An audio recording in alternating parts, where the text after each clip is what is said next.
आप सभी भाई बहनों का आध्यात्मिक ज्ञानात्मक चैनल की संध्या बेला ज्ञान कक्षा में एक बार फिर स्वागत है। आज की चर्चा का विषय है परिस्थितियों में बदलाव।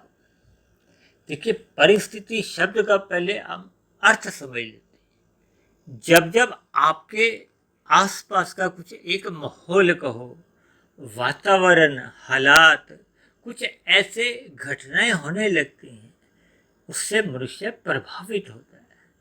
इसीलिए तो कहा जाता है कि परिस्थितियों में प्रकृति द्वारा कहो या परमात्मा की ब्रह्म शक्ति द्वारा सहज ही एक बदलाव आता रहता है। आप देखो ना कि दिन है फिर रात आ जाती है, रात है फिर पुनः दिन आ जाते हैं। सुख दुख, अनुकूल प्रतिकूल परिस्थितियां, जैसे आप देखते हो ना, हम वाहन चलाते हैं तो आपको कभी लाल बत्ती मिलती है, कभी हरी बत्ती मिलती है। अब हरी बत्ती को आप अनुकूल परिस्थिति मानते हैं और लाल बत्ती मिलने पे आप प्रतिकूल परिस्थिति मानते हो। भले ही देखिए, एक व्यवस्था के अनुसार चलता है। हम सभी भाई बहनों को देखिए, कुछ शब्द ऐसे नहीं है कि आपने पकड़कर उस पर रुक जाना है, रुक कर हम उलझ जाएं। देखिए, आज का जो हमारा विषय है उसमें है परिस्थितियों में बदलाव। परिस्थितियों का अभिप्राय ही ये होता है कि जिस पे आपका स्वयं का कोई नियंत्रण नहीं है। देखिए, कुछ स्थितियां हम स्वयं बनाते हैं। हम जैसे जैसे कर्म करते हैं तो भविष्य में हमें वैसी वैसी स्थितियां देखने को मिलती।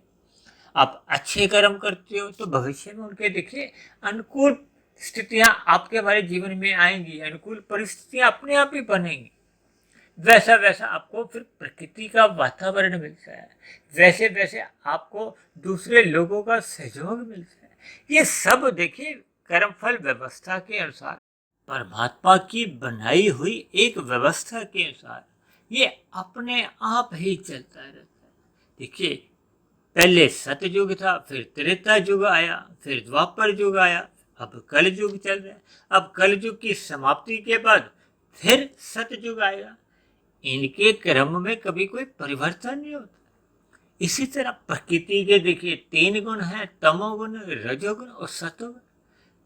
तमोगुण समाप्त होने के बाद फिर सतोगुण आता है, सतोगुण के समाप्त होने के बाद फिर रजोगुण आ जाता है और रजोगुण के बाद फिर पुनः से तमोगुण आ जाता है। तो ये एक प्रकृति के गुणों का एक क्रम है, एक प्रवाह है। सभी गुणों का देखिए अलग अलग महत्व है, क्योंकि शास्त्रों में ही कहा गया है कि तमोगुण से 10 गुना अच्छा रजोगुण है, रजोगुण से भी 10 गुना अच्छा सतोगुण है। और इसी बात को आगे ले जाते हुए मैंने परमात्मा, आत्मा, ये जो चेतन शक्ति है, इनको मैंने विशुद्ध सत्वगुण से जोड़ा, क्योंकि माया यानी प्रकृति के तीन गुण ये तो जड़ है। जड़ में अपने आप कभी कोई क्रिया नहीं होती। आपके घर में जितने भी यंत्र हैं उनमें अपने आप कभी कोई क्रिया नहीं होती कि यंत्र अपने आप चलने लगी। उसमें जब तक एक व्यवस्था या किसी शक्ति द्वारा, चाहे वो बैटरी हो, चाहे वो विद्युत का प्रवाह हो। देखिए, आपके हमारे घर में जो पंखा लगा हुआ है, हम पंखे का बटन ऑन करते हैं, उसको चलाते हैं, तभी तो पंखा घूमने लगता है, उसकी आपको हमें हवा लगती है। यदि हम उसका पंखे का बटन बंद कर देते हैं तो फिर वो चलना बंद हो जाता है। तो उस यंत्र विशेष में वो ऐसी एक व्यवस्था है, जबकि उसको ऑन ऑफ करने की जो एक स्थिति है वो देखिए एक चेतन शक्ति है। भले ही आपका हमारा देखिए हाथ भी एक जड़ माना जाता है, लेकिन जब इसके भीतर आत्मा परमात्मा की चेतन शक्तियां रहती हैं तो आपके हमारे हाथ पैर चलते हैं। देखिए, मृत्यु से पहले आपका हमारा शरीर पूरी क्रियाएं करता है ना। जब आत्मा और परमात्मा की जो चेतन परम चेतन शक्तियां इसमें से निकल जाती है तो यही शरीर फिर जैसे घर पे दूसरे यंत्र जड़ जैसे हो जाते हैं, वैसे आपका हमारा शरीर जड़ हो जाता है, उसमें किसी प्रकार की कोई क्रिया नहीं होती। इन सभी बातों को हमें ज्ञान पूर्वक समझना चाहिए, अपने मिले हुए जीवन के उद्देश्य को समझना चाहिए। परिस्थितियों में बदलाव सदा ही आता आया है, हो रहा है और आगे भी होता रहेगा। इसके पीछे का कारण ही ये है कि ये कर्मफल सिद्धांत के अनुसार प्रकृति में विभिन्न प्रकार की परिस्थितियां बनने लगती हैं। देखिए, परिस्थितियों का अभिप्राय ही है कि वो हमने नहीं बनाई, वो एक दूसरे पर का मतलब है अन्यों से। देखिए, एक होती है स्वयं द्वारा, उस पर आपका हमारा नियंत्रण है। अब देखिए, कभी कभी परिवार में देखिए 6 सदस्य हैं, एक सदस्य की अलग राय है, दूसरे की अलग है, तीसरे की अलग है, तो फिर वो घर का एक वातावरण बनता है, परिस्थितियां बनती हैं। और यदि आप घर पर अकेले ही हो तो देखिए अन्य कोई परिस्थितियां नहीं बनती। वो जैसा जैसा आप अपने मन की स्थिति या अपने स्थूल शरीर के स्तर पर जैसी जैसी आप स्थिति बनाते हो, यानी उसके जिम्मेदार हम स्वयं होते हैं। क्योंकि मनुष्य योनि को शास्त्रों में कर्म योनि कहा गया। हम सभी मनुष्यों को अपने अपने जीवन में मरते दम तक अपने अपने इच्छा अनुसार कर्म करने की एक स्वतंत्रता है। अब स्वतंत्रता का यदि हम देखिए सदुपयोग करते हैं तो आपकी हमारी एक भौतिक उन्नति भी होती है, आध्यात्मिक उन्नति भी होती है। हालांकि भौतिक उन्नति का शास्त्र में कोई विशेष प्रशंसा नहीं की गई, क्योंकि भौतिक उन्नति आपके हमारे स्थूल शरीर को कुछ सीमा तक देखिए एक सुख सुविधा दे सकती है, आरामदायक स्थितियां दे सकती है। लेकिन मनुष्य का जो मुख्य रूप से जो जीवन है वो तो देखिए सूक्ष्म शरीर और कारण शरीर के स्तर पर ही चलता है। आपके हमारे दिन भर में जितनी भी क्रियाएं होती हैं, उन क्रियाओं के पीछे कहो, उन कर्मों के पीछे आपका हमारा एक कारण शरीर है, जहाँ आपके हमारे देखिए एक संस्कार रहते हैं, स्वभाव रहता है। उस स्वभाव के अनुसार ही अक्सर आपके हमारी क्रियाएं होती हैं।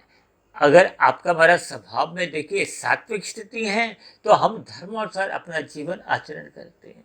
यदि उसमें रजोगुण की प्रधानता है तब ऐसी स्थिति में मन का जो एक झुकाव है वो प्रकृति के 5 विषय भोगों की ओर ही बना रहता है।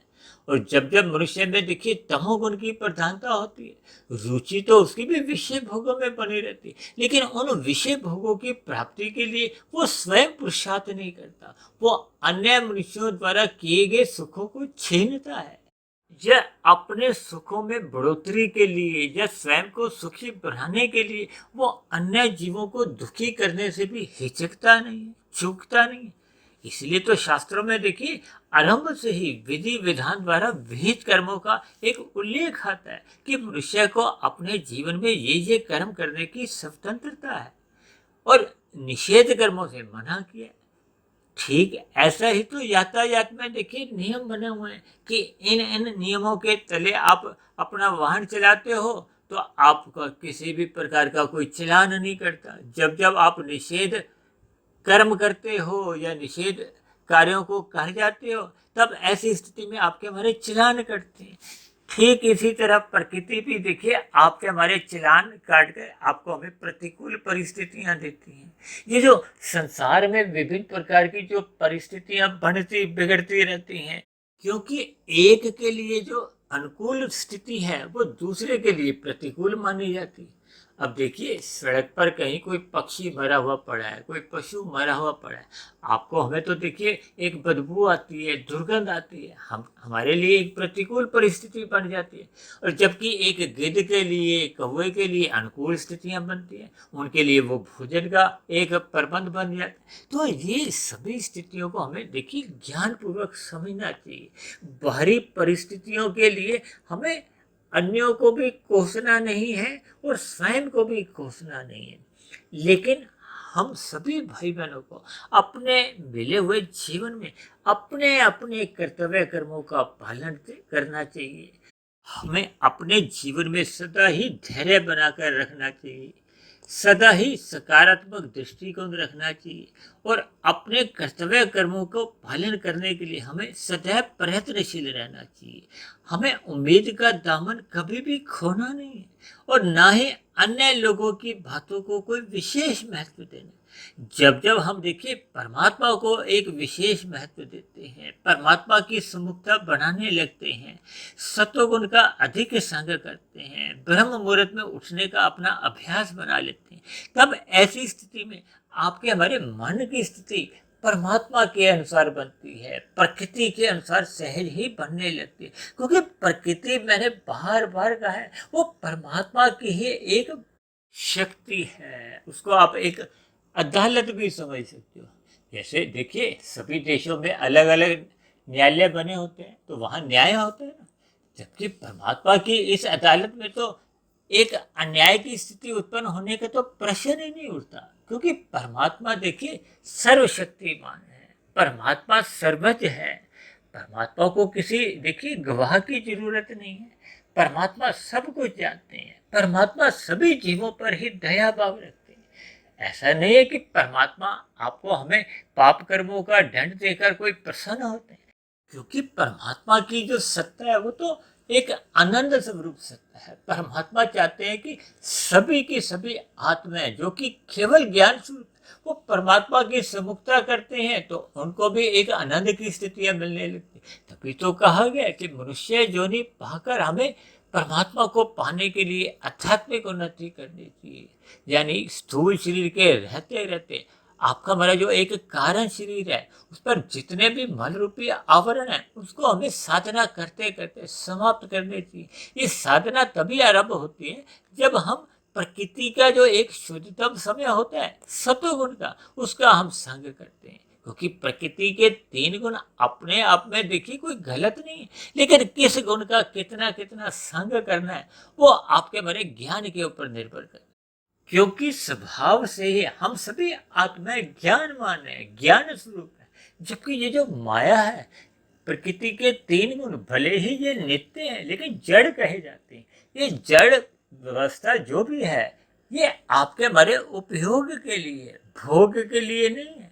हम इन पदार्थों का उपयोग करते करते परमात्मा की सम्मुखता जब जीवन में बनाने लगते हैं तो आपके हमारे जीवन में भी देखिए आनंद की अनुभूतियां होने लगती हैं। हम ये जो जन्म मरण का जो एक बंधन आपका हमारा कारण शरीर है, वो स्थूल शरीर के रहते रहते यदि हम समाप्त कर लेते हैं, तब ऐसी स्थिति में स्थूल शरीर के मरने पे फिर हमें ये नया भौतिक शरीर यानी कि 84 लाख प्रकार की योनियों में जन्म मरण का बंधन समाप्त हो जाता है। मनुष्य मायातीत की स्थिति में पहुंच जाता है, जिसको मोक्ष कहा जाता है। उस मोक्ष काल में एक लंबी अवधि के लिए परमात्मा के सानिध्य में हम शुद्ध चेतन स्वरूप आत्माएं एक आनंद का अनुभव करती हैं। इसलिए मेरी आप सभी भाई बहनों से विनती है कि हम सभी भाई बहनों को अपने मिले हुए मनुष्य योनि के महत्व को समझते हुए साधना करनी चाहिए। और ये साधना तभी आरंभ हो पाती है जब मनुष्य प्रकृति के 3 गुणों में सत्वगुण का अधिक से अधिक संग करता है, यानी ब्रह्म मुहूर्त में उठने का अपना संस्कार बना लेता है। और रजोगुण का संग मात्र अपने स्थूल शरीर की आवश्यकताओं की पूर्ति के लिए ही करता है। और रात को तमोगुण का संग मात्र एक सात्विक नींद लेने के लिए ही करता है। जब ऐसी स्थितियां आपके हमारे जीवन में आपके हमारे एक स्वभाव का एक हिस्सा बन जाती हैं, तो आपके हमारे जीवन में बाहरी परिस्थितियों में जो जो अनुकूल प्रतिकूल बदलाव आते रहते हैं, उनका कोई विशेष प्रभाव आपके हमारे जीवन में पड़ नहीं पाता। तो ऐसी सभी ज्ञानपूर्वक स्थितियां हम सभी भाई बहनों के जीवन में भी बने, ताकि हम सभी भाई बहनों की आध्यात्मिक उन्नति हो। इन्हीं शुभकामनाओं के साथ आज की चर्चा विशेष को अब हम यहीं विश्राम देते हैं। कल सुबह पुनः मिलते हैं ब्रह्म मुहूर्त उपदेश कक्षा में।